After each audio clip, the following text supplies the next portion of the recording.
GM, $200,000 up top on Underdog Fantasy. We're going to hop into some big board drafts over on Underdog, promo code Davis, if you guys have not already signed up. And, before you know it, these contests are going to be filled. I have 54 big board drafts left to do. I think that this is probably going to end up, I'm thinking this is probably going to fill a good bit before the NFL draft. Actually, if you're looking at it over here right now, the contest is 76% full. It is March 23rd right now, so we have exactly a month until the National Football League draft. I'm thinking we might get kind of close. Travis Kelce did sign a new deal with the Kansas City Chiefs. It is being reported in a way that's very crazy. It's very clearly a 1-year, $12 million deal. He's got a little bit of incentives. The way it's being reported is frankly pretty insane. I don't think it actually is. What are they saying? It's like a 5-year or a 3-year, $55 million deal. No way. No way is it a 5-year, $3 million deal. If Travis Kelce wants to play again after this year, which I don't think that he does, they would end up making it a good bit smaller than it currently is. GM Haynes, GM. Ooh, yes, Rusty, my knees and ankles. My knees, not so bad. My from the video that I did this weekend, the 10 kickflips or I can't draft Xavier Worthy video, my quads are so sore. More sore than I would have imagined. I'm a 33-year-old man. I am certainly feeling my age a little bit these days when I go skateboarding. Yes, a 3-year deal spreads out the signing bonus. Brett Veach does it again. First draft of the stream. We are drafting out of the 1.10 with Anthony S. Think Again, Lemerex, Joan 32, Game God 5113, Billy T 2323, MacNova, Sencotier, WD Sim 12, myself, Thankful One, and Ryan 3672. Did you guys enjoy the skateboarding video? I enjoyed doing it. We are obviously going to have to tweak the format a little bit. Video didn't perform quite as well as I wanted it to, but could be a problem with the format, could be a problem with the way I edited it, could be that Xavier Worthy was on the thumbnail and no one wants to see Xavier Worthy. Could certainly be any or all of those things, but going to be doing some more of that content. I'd like to integrate some golf. I would like to integrate some weightlifting. I don't know. We're gonna try, because I think the idea of I think just the idea of bringing real life personality into those videos is kind of fun, and I think it's worth pursuing. And we are going to begin by taking CeeDee Lamb after average draft position there at pick 10. Sets us up to take Dak a little bit later. I just watched it. I was off work last week. My normal viewing schedule, dude, that's so real. When your normal viewing schedule is thrown off on YouTube, it'll really throw you for a loop for all of your recommended videos. It is a little bit strange. Well, we're probably going to be taking Kenneth Walker here, I would imagine. Oh, no, we're not. Oh, wait, are we? Yeah, we're going to take Kenneth Walker, because Kenneth Walker is my 12th ranked player. His ADP is 19.8, and I like him more than Trey McBride. I like him more than Barkley. I definitely like him more than Achane. I've been surprised to see that Devin Achane's average draft position has not fallen. I had to kind of be talked into the Devin Achane thing being a little bit I had to be talked into moving Devin Achane down my ranks, because obviously, I love Devin Achane. I think Devin Achane is a great player. I think there is probably more trade equity for Achane than the market is anticipating right now. But maybe I'm wrong. Maybe that's why Achane is still going here. Because if he plays the full season for this really awful Dolphins team, it's going to, I think, probably be hard for him to pay off this cost. Because if we go back and look at Achane's game logs from last year, and maybe I'm wrong, honestly, this might be a Yeah, no, it is. I am remembering incorrectly because they started to win games. I guess they beat Buffalo, they beat Washington, they beat New Orleans, they beat the Jets. They did get smoked in this game. I guess I'm remembering a lot of these 31-6 against Cleveland, 28-6 against Baltimore. I mean, you cannot be having those games. Um, can't be having those games as a second round pick. I'm definitely not going to have 0% Barkley. I will be a little bit light on Barkley. And in terms of, I guess the way I think about big board exposures is I think it's okay to play it a little bit fast and loose with big board exposures. Maybe you guys would disagree with that, but I kind of want to look at this as sort of a snapshot in time. I want to be more aggressive with the way that I draft players, basically. Is ship chasing coming back soon? I think it it was going to. Each of the last 2 weeks, one of us has had a scheduling conflict. So Pat's had something, I've had something, and now Peter is going on vacation for 2 weeks.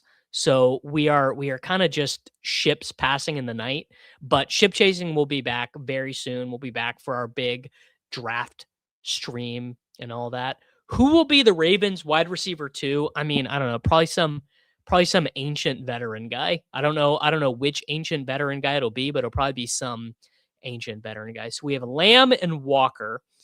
AJ Brown is at the top of the sidekick. Rashee Rice is on the sidekick. T. Higgins. So Rashee Rice would be a good example of I'm pretty comfortable having an overweight position on Rashee Rice in the big board in this specific contest, mostly because I think it is fine as we take Rashee Rice. I think it is fine to just have some holes in your portfolio for the big board. Maybe just like a weird way to think about a tournament, but I kind of just think like the big board is like kind of just for fun. Shout out to Thankful taking Burden there at pick 35. Like maybe not for fun. Obviously, there's life-changing money involved, but it's definitely one where you can kind of play fast and loose with your exposures. I'm going to take Javante Williams here. Davis, why would you take Javante Williams here? Honestly, the way I view running back is I think there is a huge tier break from Javante to the next range of guys: Henderson, Tootin, Judkins, Swift, Scattaboo, Montgomery, Harvey, and then all the way down to Warren. I feel like Javante, yeah, he's not very good, right? But we know that if Javante Williams is healthy, he's going to get all the goal line carries. He's going to get a good chunk of the third downs. He probably is going to get between 1,000 and 1,300 scrimmage yards, between 8 and 12 touchdowns. So I think we feel pretty good about the role that Javante's in. Everyone after him, like I kind of view Javante as the line where you start to have real questions about the role. How much is Henderson going to play? Tootin is going to be in some kind of competition with Chris Rodriguez. Judkins is not going to play on third downs. He's on a bad team. DeAndre Swift could be cut or traded. Cam Scattaboo could be replaced by Jeremiah Love. David Montgomery's not going to play third downs. Harvey might not be the starter. Warren might not be the starter. Ramondre probably isn't the starter. Chuba Hubbard could be replaced by Jonathan Brooks. Like Javante just is who he is. Yes, a great way to explain it here. Javante Williams is very much an eat your vegetables pick. Is this true? Is RJ Harvey older than Devin Achane? Achane is 24 years old and 161 days. Oh, yeah. Harvey is way older than that. Yeah. Harvey is 25 already. There you go. Every year there's a wide receiver running back in the 4th round who reaches top 12 though. And you're forgoing that by taking Javante. I mean, why can't Javante be a top 12 player?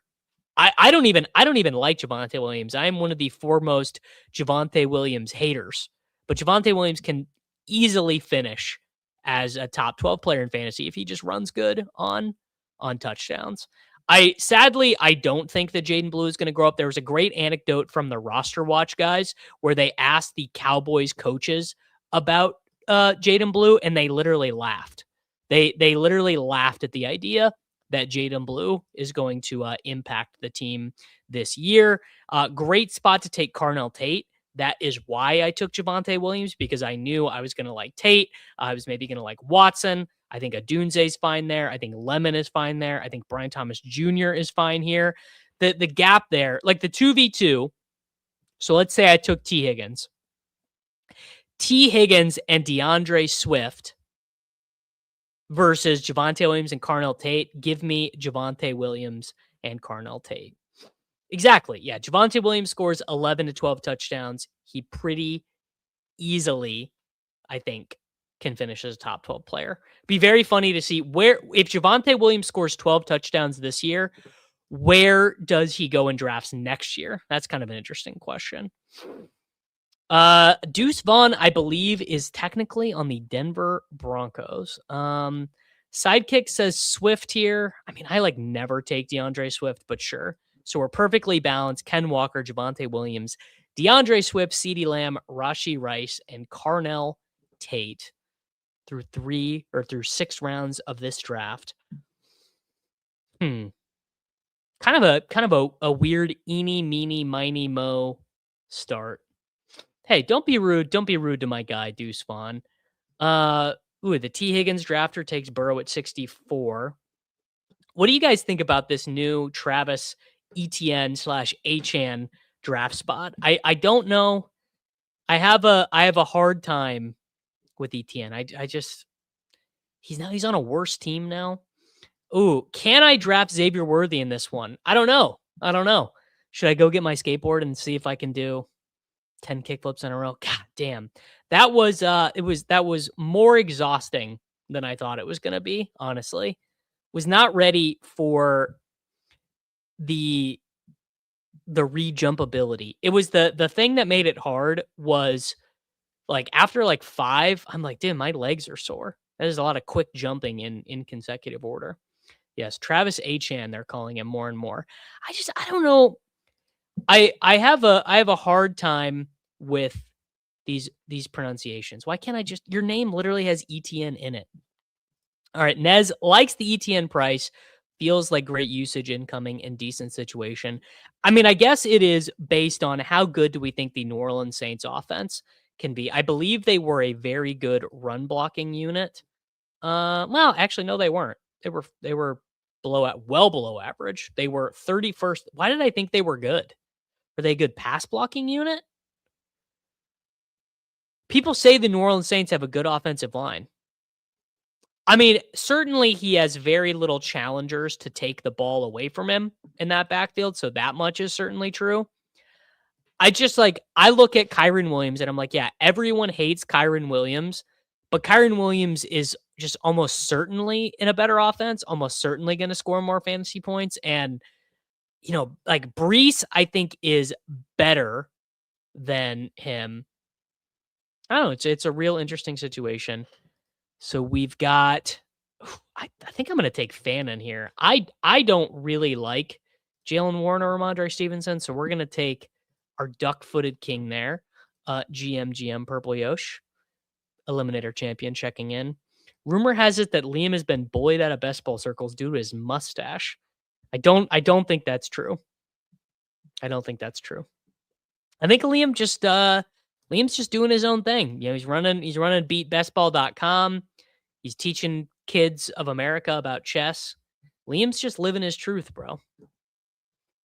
The Saints O-line is more good in the sense that they are not horrible. I mean, I think there are many good players on their offensive line based on my understanding of offensive line play. So I think of it as a positive situation. Great spot to take one Mr. Dakota Rain Prescott here. So we've got the Dallas double with Dak, Javante, and CeeDee. I think we're kind of cooking on this one, actually. Why is Jordan Mason going 30 picks ahead of Chris Rodriguez? I mean, I don't honestly have a good explanation. I know I have Jordan Mason way low in my ranks.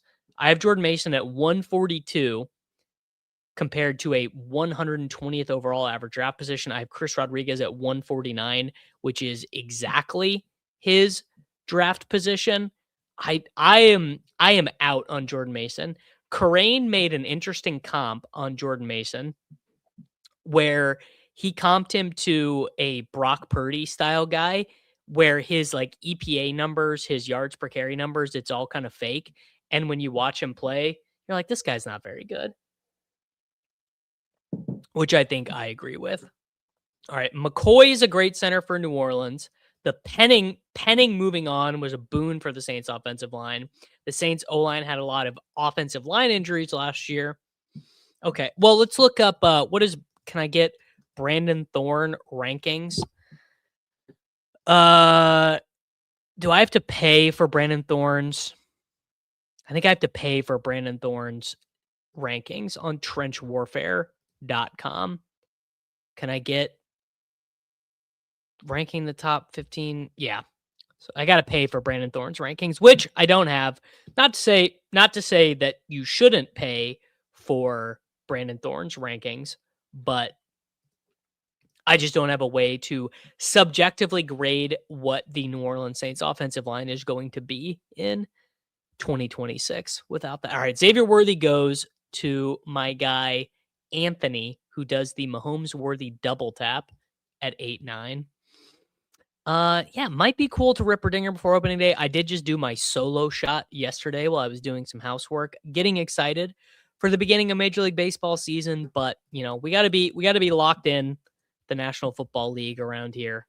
It's what it's all about. We are big board all time forever. So I had a Rondé Gadsden on the thumbnail because I've just been thinking a lot about these tight ends, and it does feel like one of like Gadsden, Kincaid, Ferguson, Sadiq, Kittle, like one of these guys I feel like is going to kind of be the answer to the season. I don't know which one it is. I mean, I was a lot higher on Kyle Pitts in the Dynasty Roundtable with Jacob and Corain than they were. Feels like Kyle Pitts could definitely be the answer. Gadsden is the one that I keep coming back to, though, where we're sort of being thrown off of the scent because of this Charlie Kalar. Oh, damn. Gadsden went. But I feel like almost no player is going to benefit more from the combination of Mike McDaniel being the offensive coordinator and offensive line upgrade, so he's not having to, stay in to block, and Keenan Allen and his 7.2 targets per game leaving than Gadsden. I feel like Gadsden is even a more obvious beneficiary of Keenan Allen leaving than Ladd McConkey is, because Ladd is expensive. There you go. Gadsden in the McDaniels offense seems very strong. And it's just so rare for a day 3 tight end to start and play as much as he did as a rookie. I feel like Gadsden is quite undervalued in the market right now. Like my true mental model, like if I were going to do rankings that did not bake in the market at all, I would, should we take Baker here? Sure. Baker, Godwin. Like, I feel like if I was just basing guys off of where I wanted them, I would have Gadsden in the 80s, I think. My true bullishness ranking would have Gadsden much higher. There you go. The Kalar signing is bullish for Gadsden. I agree, because what you wouldn't want is you would not want them to have like done a visit with Dallas Goedert. You wouldn't want them, we might take Eli Stowers. You wouldn't want them to be thinking about signing a receiving tight end. You wouldn't want them to be, this team might trade a late round pick for Dalton Schultz, or it was rumored that TJ Hawkinson might leave Minnesota. You want them to only sign a blocker. And then hopefully over time, what would happen would be Gadsden just becomes adequate enough at blocking or is so good at receiving that he just stays on the field for those snaps. Because a lot of Corain's research has found this, but you do kind of not kind of you do need those play action plays and the run blocking snaps to really open up the touchdowns. The touchdowns are the big thing that you get when you're out there for run blocking plays. It's why guys like Hunter Henry and stuff are kind of undervalued.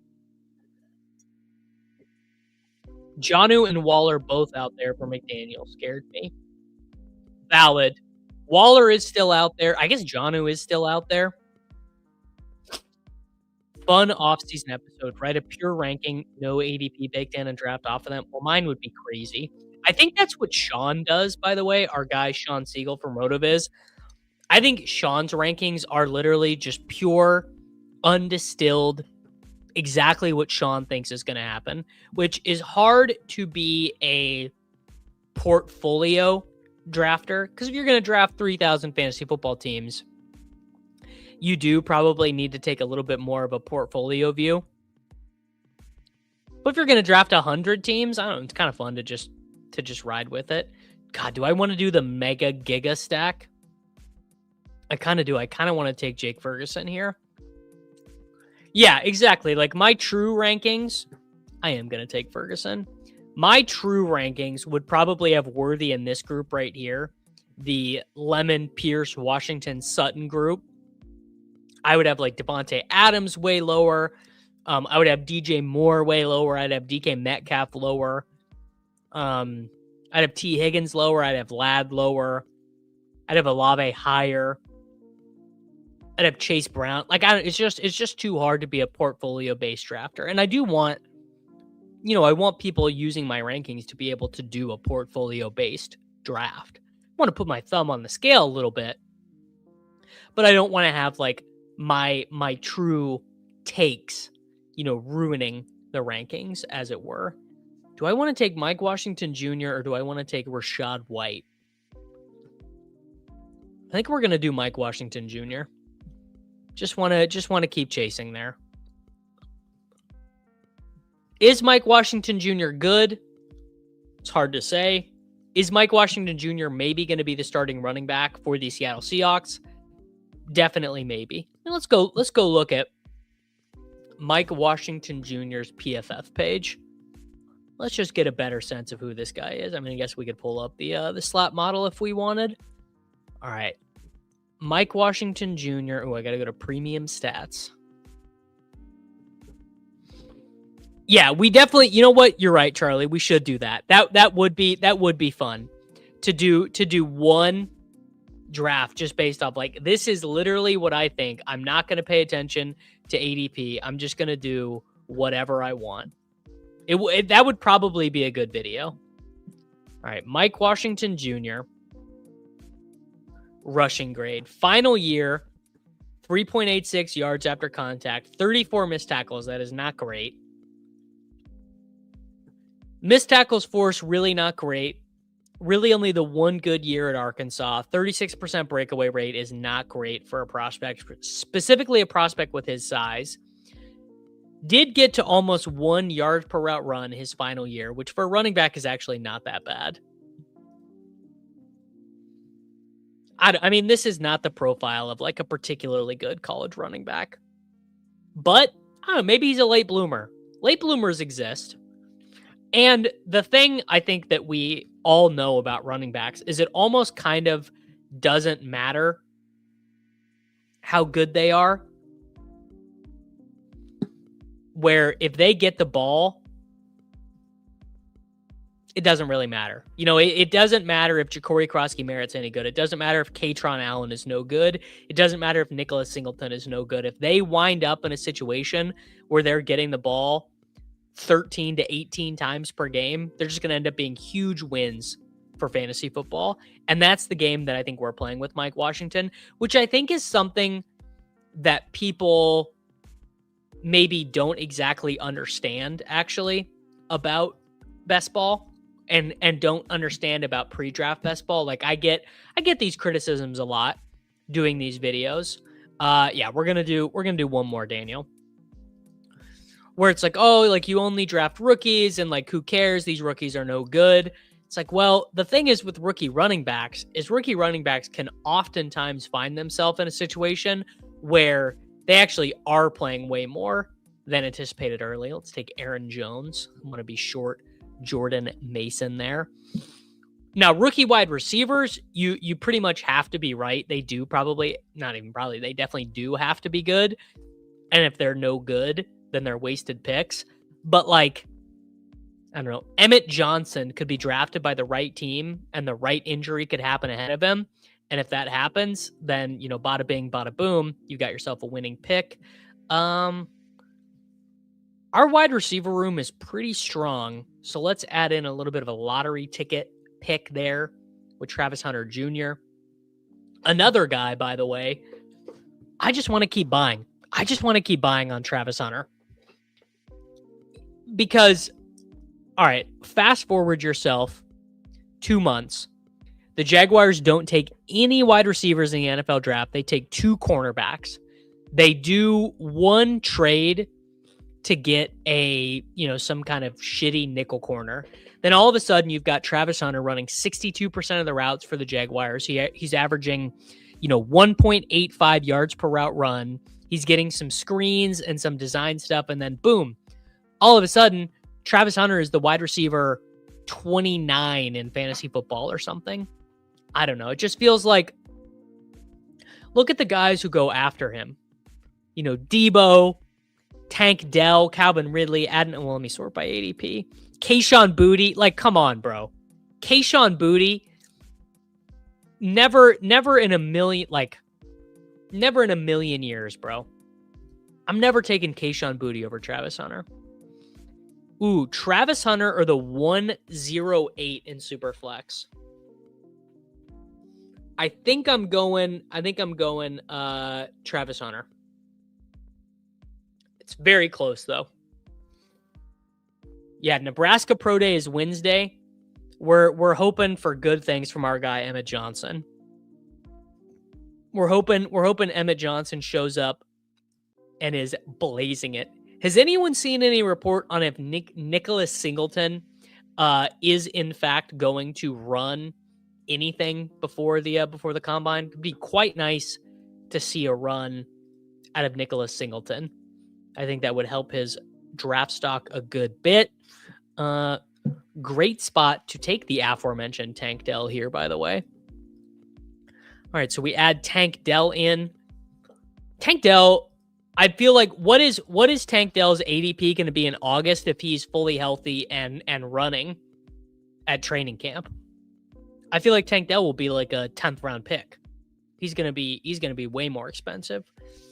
And I got my guy T Ferg here. There you go. Terrence Ferguson, got him at pick 183. There's an example of me throwing out consensus a little bit. I don't care that Terrence Ferguson, his ADP is in the 200s. I want to be taking Terrence Ferguson in the 180s personally. Yeah, this was interesting. So my guy, Zach Lenar says, agree on Hunter, but the attempt to poach Jake Bobo with their wide receiver depth chart did make me windhorsed a little bit. Yeah, that's a good wind horse, Zach. You're not wrong. Need to see the Stroud splits with and without Tank. I think I can do those. The last couple times I've tried to use the game splits app on RotoViz, I have messed something up with it, but we're gonna try. All right, the RotoViz game splits app, and maybe one of you guys can tell me. All right, so we've got CJ Stroud, players that also played Tank Dell. And then let me convert to all of the passing metrics here. Because I feel like what's happened to me recently when I've been doing these is the comps don't make... Oh, these actually do make sense. All right, so here you go. In split, 25 games played with Tank Dell, 21 without. CJ Stroud, 19 points per game with Dell in, 16 points with Tank out. 5 more pass attempts per game, 33 to 28. 3 more completions per game. 1.4 touchdowns per game to 1.29 touchdowns per game. A full 0.2 yards better per play. And oh, wow, holy shit. 259 passing yards per game to 208 passing yards per game with no Tank Dell. So that is pretty dramatic. Obviously, a big part of that is it includes the one good year CJ Stroud had. Stroud has been much worse with Tank Dell off. Obviously, that is not all an explanation for Tank Dell. All right, so we've got a 2.563 We're pretty out of it at quarterback. Surratt. Oh, I like Branch more than Surratt. So let's take Branch there at pick 202. Did Devonta Smith go down in your ranks after he got clamped by iShowSpeed? No, he did not. Mostly because I did not watch.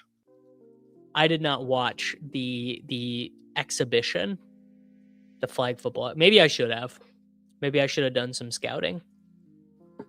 All right. We are about to take a quarterback here. And we are going to take a quarterback that all of these media guys keep saying is going to be a first-round pick. I don't really think I buy it. But why does Dan Orlovsky and all these other media guys keep saying that Ty Simpson is better than Fernando Mendoza? I don't think I'm buying it. Let's go look at Ty Simpson's PFF metrics. Because I'm curious about this. My feeling on watching Ty Simpson was that he is not a very good player. Ty Simpson passing. His only season starting, he had 541 dropbacks, 7.5 YPA, 30 big-time throws, 17 turnover-worthy plays, 18% pressure to sack ratio, 2.95 second time to throw. Was a very good scrambler. 83.1 offensive grade. Let's compare that to Mendoza. Fernando Mendoza.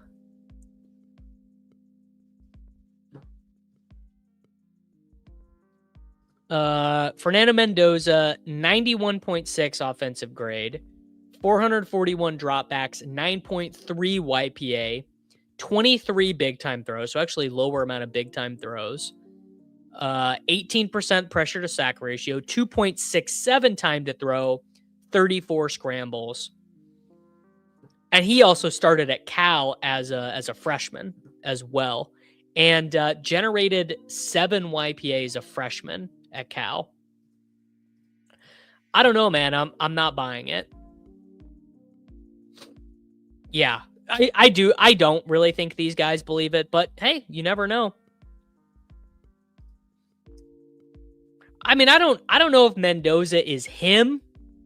Not willing to give Mendoza him status. I think Mendoza is fine. I mean, I don't have a strong feeling one way or the other about Mendoza. But Ty Simpson is probably trending towards being one of my most drafted quarterbacks right now. Because if those guys are right and Ty Simpson is a first-round quarterback, he should go ahead of Tua. He should go ahead of Geno because he's so much more likely to be starting. Oh, all right. I did not know this. Well, maybe I did. But thank you for reminding me. Mendoza's first year starting at Cal was a sophomore year. Okay, good to know. Jacoby Lane is a great pick here. Jacoby Lane, I really like him as a prospect. He's probably one of the prospects I'm highest on relative to consensus, I would say. I do like Antonio Williams as well. All right, let's do a little Jacoby Lane shipper in here. And then the sidekick is going to tell me to take another wide receiver, but I am going to go running back instead with this final pick.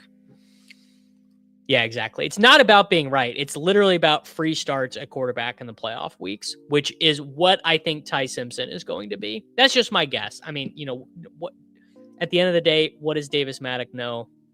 Not that much, but I think that was too many rookie wide receivers. Tate, Branch, and Lane. Probably a bit much. Let's do some vegetables at running back. God, who even are the vegetables? Let's Halani? Halani is a vegetable, sure. Dak Prescott, Baker Mayfield, Ty Simpson, Ken Walker, Javante Williams with Dak, DeAndre Swift, Mike Washington Jr., Aaron Jones, George Halani, CeeDee Lamb, Rashee Rice, Carnell Tate, Chris Godwin, Travis Hunter, Tank Dell, Zachariah Branch, Jacoby Lane, Harold Fannin Jr., Jake Ferguson, and Terrence Ferguson. All 20th round picks are crapshoots, right? If so, does Isaiah Williams? Honest to God, 2 mules and a cart. I have not thought once this offseason about Isaiah Williams. Doesn't mean I'm right. Doesn't mean anything. Just means I have not thought about him at all. Fannin at 82 was nice. Dak at 87 was nice. Maybe instead of Tate, I should have taken a Dunze just for another adult in the room. Aaron Jones, I think, was a nice backstop here. The Hunter and Dell combo, I love. Ferguson is tight end 3 when Helm is off the board, I think is quite nice. Yeah, I guess that, honestly, running back does feel so shallow. The running back veggies run out quite quickly. Okay. Let's go hop in another one. Go hop in another big board drafter-roonski. 52 drafts left. So that's 2 drafts a day, and we're there. Completely agree with this. Ted Hurst is just a much, much, much more attractive 0. Doesn't mean he's not a 0, but he is a very fun 0. And what are we doing in the big board if we are not trying to just pile up as many attractive 0s as possible? All right, we are drafting out of the 105 in this one with Peasy, WD Simp 12, Lemerex, Cookie 1013, Dr. Ninja, Minman 21, Sen Coutier, Game God 513, The Great Baboon, Anthgen, and my guy, Charlie Line of Scrimmage. 3rd place finisher, by the way, in Best Ball Mania 3. People forget, but I will never forget what my guy Charlie accomplished in that draft. And we will probably be getting to take JSN in this draft. No, I am taking DeMercado, Chad. I am taking DeMercado at the end of drafts because I think it's pretty clear he will play 3rd downs for the Kansas City Chiefs. The question you have to ask yourself is that still a valuable role on the Kansas City Chiefs? Because it was not for Samaj Pirine. Pirine played in 17 games and generated 414 yards and 2 touchdowns.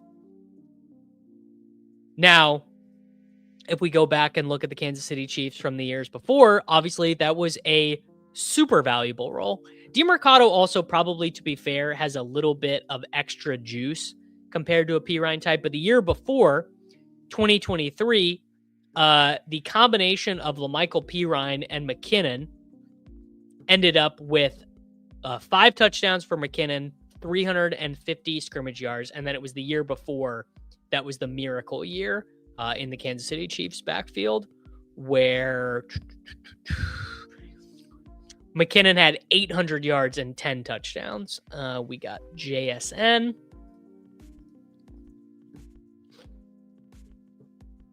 The Kelce contract, I mean, it's what is being reported to you guys is fake. It's a 1-year, $12 million contract. Is Kenneth Walker III Andy Reid's new Deuce Staley? I think. Oh, wow. Great tweet just surfaced. This is an example. Chris Sims 2026 wide receiver rankings. Denzel Boston, Jordan Tyson, Chris Brazzell, Carnell Tate, Zachariah Branch. Denzel Boston is not that good, bro. He just isn't. That's just straight fact of the matter. He's not that good. Isn't it more likely to be Brashard Smith in week 17? Honestly, as much as I would like it to be so, I don't think that is the case. I don't think that our boy Brashard Smith seriously factors into the Chiefs' plans. I kind of thought that one of the reasons they brought Bieniemy in was to coach Brashard Smith up, but the immediate signing of 2 running backs would lead me to indicate that that is not the case.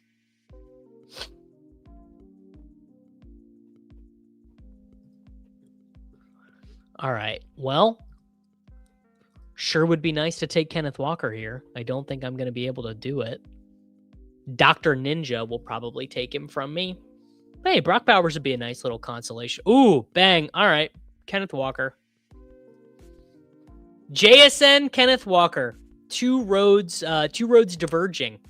Former Super Bowl championship winning teammates, JSN Kenneth Walker. The Seahawks, I think, rightfully chose to pay Jackson Smith and Jigba a lot of money. Chose not to pay Kenneth Walker a lot of money.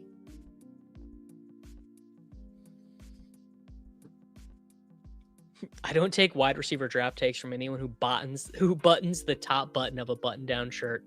I think that's a good rule in life. You know what? Honestly, I think a good point here from Chris. I do kind of like getting these terrible film-based takes rather than just pure consensus rankings. Because to be fair, I do already know the consensus. And I kind of think that's a fair way to think about it. Okay, well, I was all set to take Derrick Henry here. Maybe we take a new pronounced last name, Travis Etienne Jr. Sure. All right, so we've got Ken Walker, Travis Etienne Jr., and JSN. Very chalky start, so we will need to consciously be doing a couple different things here over the course of this draft to make sure we are not too replicated by the draft room. If he would have put Zachariah Branch at 1, or if he would have put like Jacoby Lane at 1, I would have been into that. I could have ridden with him on that. Don't blame the film for that terrible list. Well, what do you want me to blame, Dev? What do you want me to blame? It's for sure the film. Branch 1 and Burks 2 would be a funny bit. I want someone to like go out on a limb and be like, dude, Malachi Fields, wide receiver 1. Malachi Fields is everything you think Carnell Tate is, but better. That would be, I think, a very good bit. I mean, you had people, I'll never forget all the people who tried to not make Caleb Williams the wide receiver 1 or the quarterback 1. I will never, ever, ever, ever, ever forget those people. All right. Well, I could take Javante again on this one. I mean, a little bit of ADP value. Devonta, you know what? Let's Jester Max.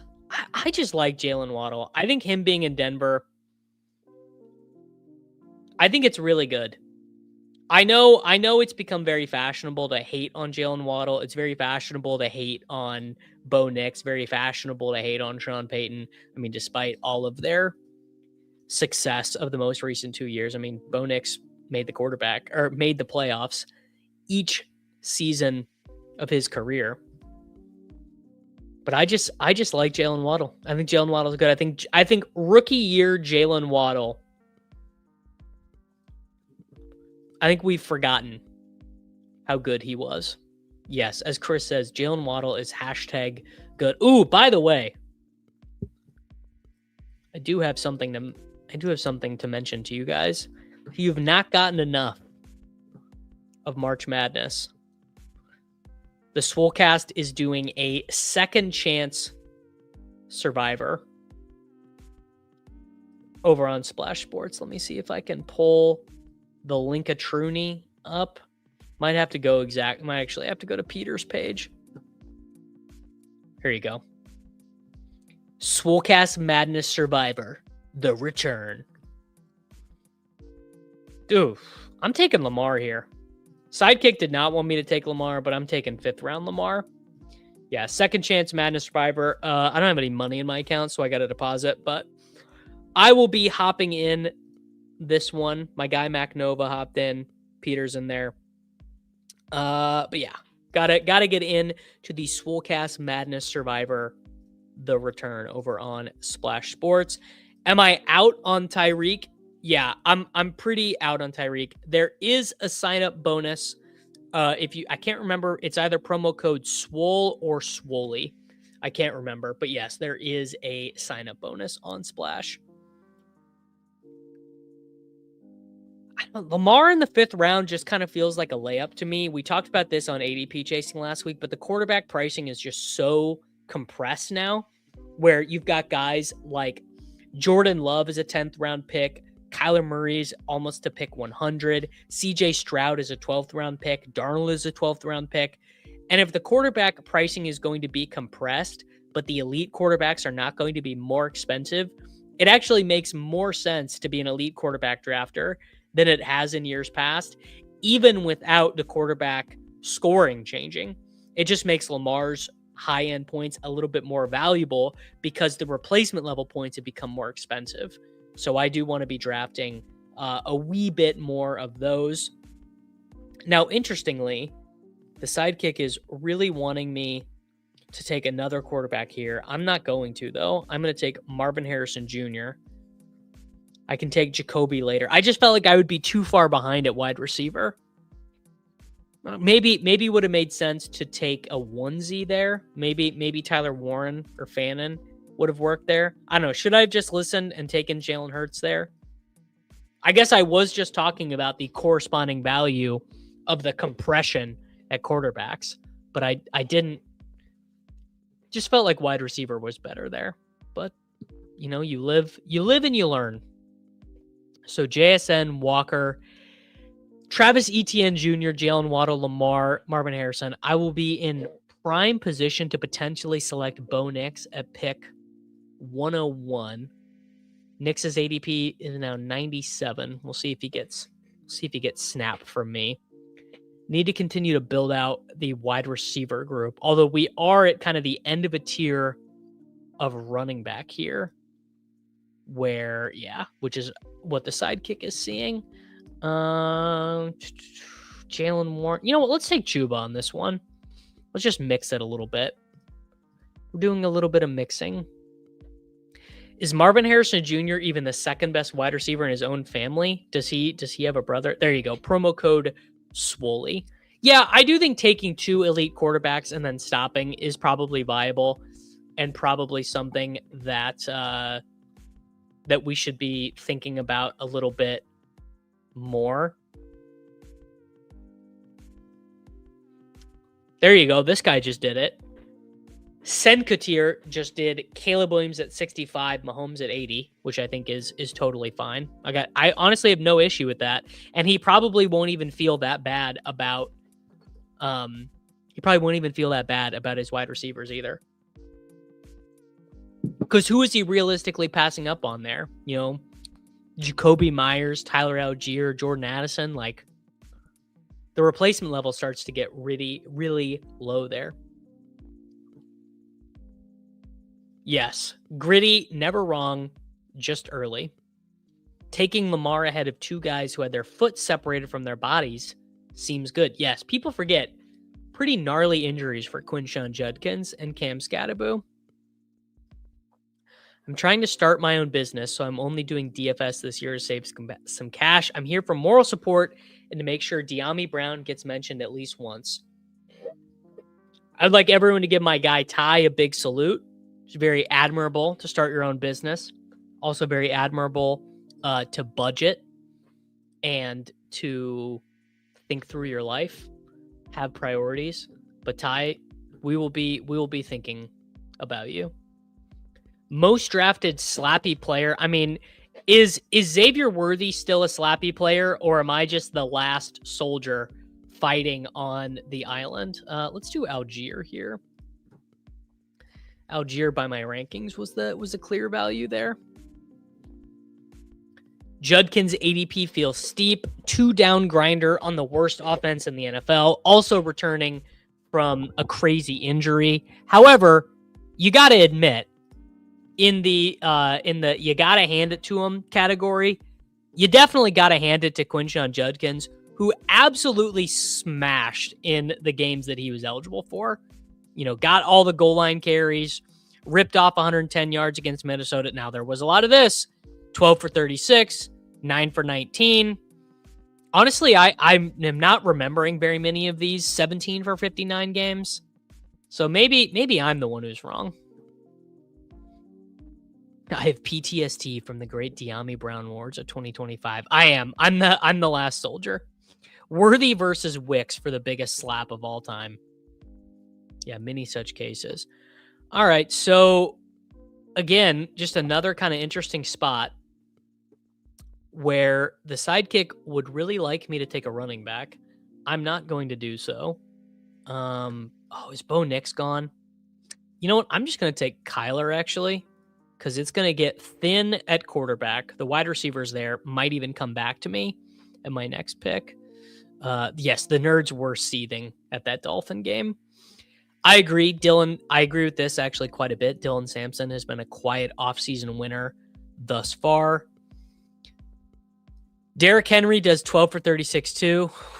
It's true. We care about how big the guy is. Matthew Golden is the highest ADP for a slappy pick in the big board. No, Matthew Golden is not a slappy pick. And I know this because if Jacob Sanderson is out on a player, they cannot be a slappy pick. Brand new 5 starting offensive linemen for the Cleveland Browns is mega bearish for Judkins. Yeah, didn't that used to be the thing, was that the Browns actually had quite a good offensive line and now it's not good anymore? All right, so where are we at? We have 2 quarterbacks, 4 running backs, 3 wide receivers. This is a weirdo team. Lamar and Kyler, Ken Walker, Etienne Jr., Chuba Hubbard, Algier, JSN, Jalen Waddle, Marvin Harrison Jr. I would really like one of these wide receivers at the top of my rankings to come back to me. Oh, yes, here you go. Chris hits Tootin. Tootin is the biggest slap. Yeah, Tootin has the slappy crown right now. If the Washington Commanders do not draft Jeremiah Love, I think you certainly have to feel good about Ja'Cory Krosky-Merritt because he is the best early down runner on that team, which is not saying much because they only have bad runners on that team. But it's a good team to be the early down runner on because you're going to get, all those Jaden Reed went. You're going to get all those running lanes. And you know what? Speaking of the alt-right slappy clown, we are going to take Matthew Golden. Yes, MacNova literally says Golden could be the alt-right slappy. Well, I guess I'm an alt-right slappy because I'm still a Matthew Golden, bro. My wide receiver group is all guys who people on the internet hate. Jalen Waddle people hate. Marvin Harrison Jr. people hate. Matthew Golden people hate. Sometimes you just have to embrace all the volatility. Michael says, love him, but Burden is the current slappy king. It's definitely Tootin or Burden. It is definitely Luther Burden at pick 41 or Byshell Tootin at pick 58 in terms of the current slappy crown. I would agree with that. Yeah, those are the most slap picks. I'm an enlightened centrist. I'm willing to go on both sides of the aisle for my picks. Concepcion is actually a very good pick here. That's who I'm going to take because, again, I need to court a little bit of variance because I'm courting the variance with Golden. I think Marvin Harrison Jr. probably has a fairly safe floor, actually. I know that feels weird to say a guy like Marvin Harrison Jr. has a fairly safe floor, but I actually think he does because he's kind of like, who he's like? He's like Quentin Johnston, where he probably is just going to find himself scoring between 4 and 8 touchdowns, and he's going to be between 750 and 1,000 yards. I don't think his super high-end range of outcomes is there anymore. Like, I don't think that Marvin Harrison Jr. is going to show up to the Arizona Cardinals training camp and just like all of a sudden be a stud. Seems very unlikely, but he's just going to play a ton. He's going to be out there. The team is going to have to throw a ton.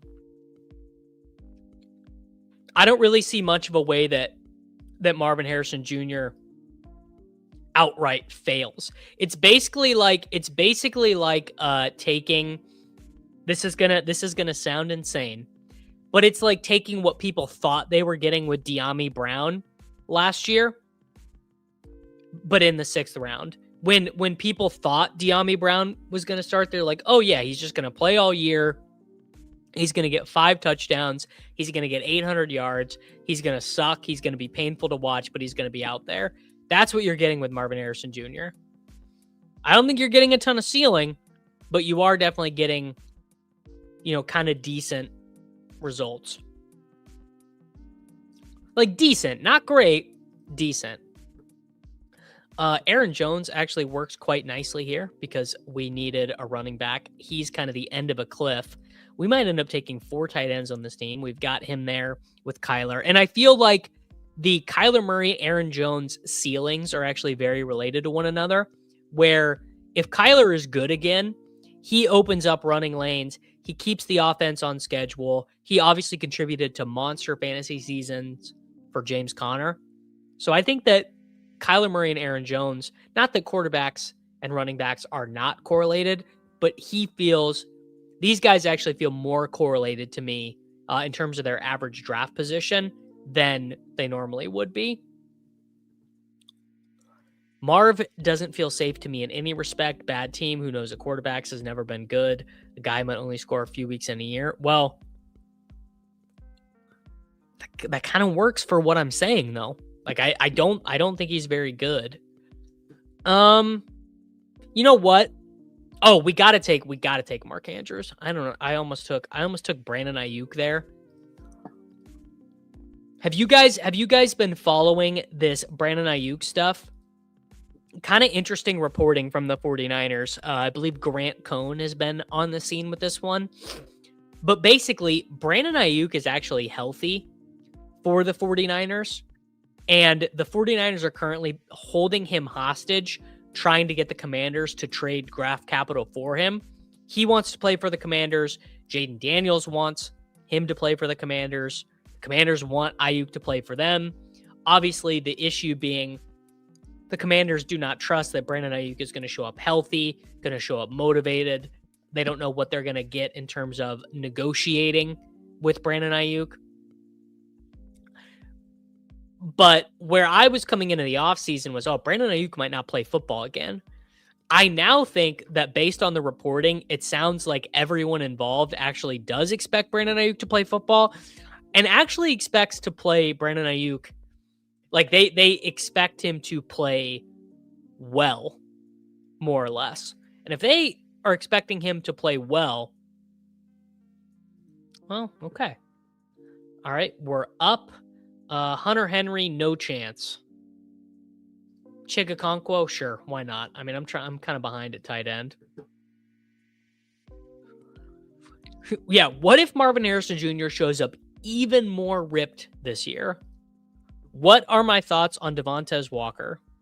I really liked him as a rookie, and I basically have not thought about him since. He could easily find himself in an every down role for the Baltimore Ravens, or he could find himself behind Stephon Diggs or Deebo Samuel or Tyler Lockett or whoever the heck. That's just kind of how the Ravens roll. All right, so we added in Chig and Mark Andrews to our tight end room. Adonai Mitchell is kind of a fun pick here at wide receiver. I know I'm also the last soldier fighting on Adonai Mitchell Island. I still think Adonai Mitchell's good. What if Geno Smith is what is needed to unlock him? Let's do Adonai Mitchell. What a wide receiver room. JSN, Jalen Waddle, Marvin Harrison, Matthew Golden, KC Concepcion, and Adonai Mitchell. All guys that people on the internet have very strong opinions about. Just like you ask someone on the internet about anyone in this wide receiver room, and they're going to tell you an opinion. It's not like taking, Stephon Diggs or Jalen McMillan. Like plenty of people don't have a strong opinion about Jacoby Myers, but everyone involved in fantasy football has a strong opinion about Adonai Mitchell. Everyone involved has a strong opinion about Matthew Golden. Let me tell you that. All right, Benny has no major opinion on Concepcion, Maybe Concepcion is not there yet. We'll see what happens. Like, imagine Concepcion goes ahead of Jordan Tyson in the NFL draft. Then I could see some strong opinions developing, for sure. All right. I mean, I guess I missed on Keaton. Where did Keaton Mitchell go in this draft? 161. I mean, I've got him ranked in the 140s. Kind of annoying to miss him. Running back is totally cooked. Jacoby Brissett is gone. Let's just take Gunnar Helm. Jester Gunnar Helm at 188. Mitchell seems like a lock for 3 wide receiver sets. I mean, probably 2 wide receiver sets, right? Unless 2 mugs and a cart guys. Is Isaiah Williams going to play over him? Possible.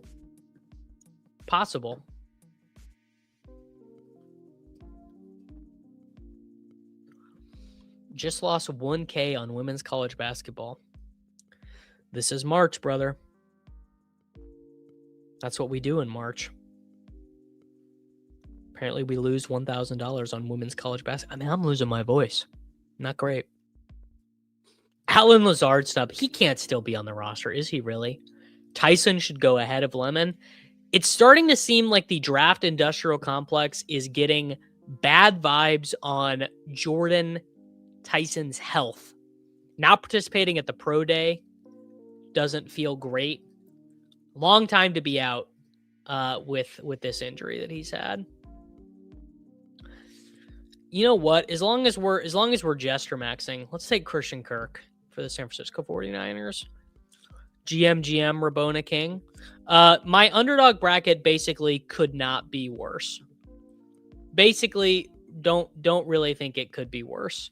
I picked Brigham Young University to go to the Final Four for the leverage, mostly because I knew AJ DeBonsa's name, and AJ DeBonsa and the Brigham Young University Cougars were eliminated in the first round of competition in March Madness. So I will not be winning any of the bracket challenges. I mean, I don't have to wish that I have a ton of Travis Kelce because I have a ton of Travis Kelce. So don't have to wish it because it was already true. I wonder if he's my most drafted player. 105 completed drafts, and Travis Kelce is my 4th most drafted player. Stowers, Keaton Mitchell, Branch, Kelce. So don't gotta wish if you made it happen. Where is he going in ADP now? Kelce's ADP now is 141st overall. It's like a 13th round pick.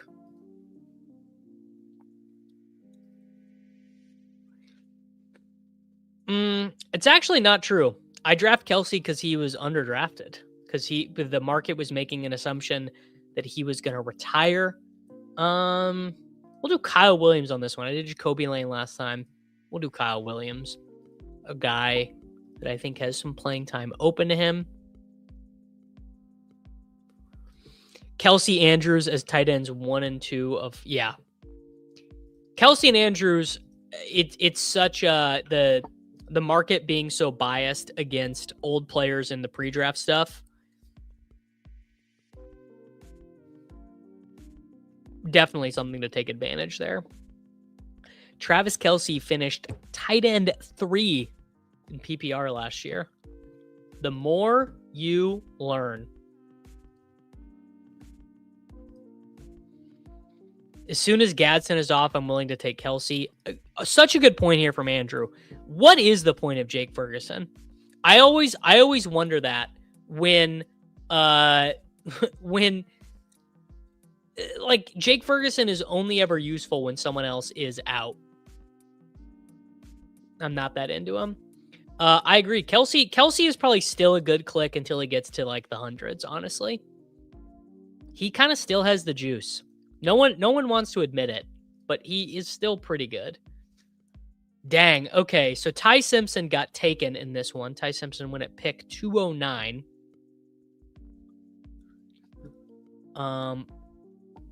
I kind of feel like I need a running back. Let's do Ollie Gordon.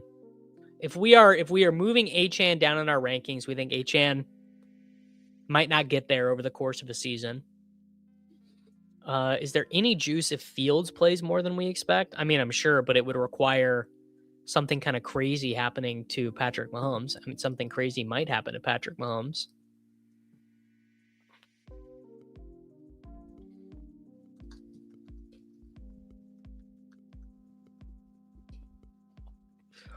Flournoy over Ferguson. Ooh, if the Jets draft Mekhi Lemon, does Geno become the best click? I mean, Geno's a pretty good click right now. I guess maybe I don't love him in the 150s. I mean, Geno was a really good click when he was free. Jake Ferguson is a K.Nass pick. Thank you to Ricardo. Someone had to say it.